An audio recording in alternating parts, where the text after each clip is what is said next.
सफलता को सीख में बदले प्रेरणादायक कहानी। गांव में रहने वाला एक लड़का रवि बड़ा सपना देखने वाला था। वह एक मशहूर कलाकार बनना चाहता था, लेकिन उसके पास साधन नहीं थे। उसके पिता एक साधारण किसान थे और रवि की चित्रकला को सिर्फ एक शौक समझते थे। पर रवि अपने सपने को लेकर बेहद गंभीर था।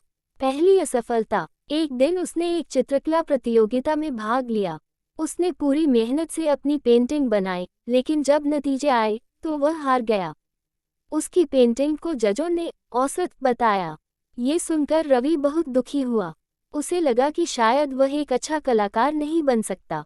दूसरी कोशिश। रवि ने हार मानने की बजाय अपनी गलतियों को समझने की कोशिश की।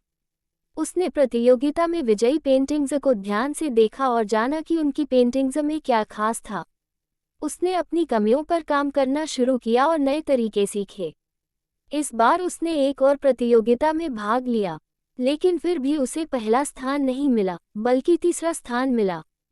सीख और सफलता। रवि ने इस असफलता को भी एक सीख के रूप में लिया। उसने सोचा, मैं तीसरे स्थान तक पहुंचा, इसका मतलब मैं बेहतर हो रहा हूं।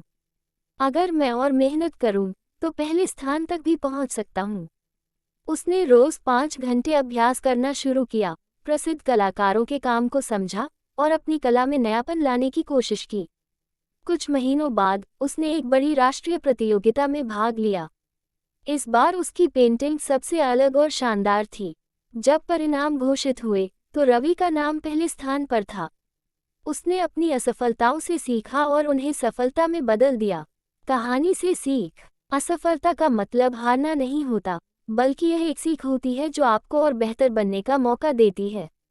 अगर रवि पहली हार के बाद हिम्मत हार जाता, तो वह कभी सफल नहीं हो पाता। इसलिए अपनी गलतियों से सीखें, मेहनत करें और सफलता को हासिल करें।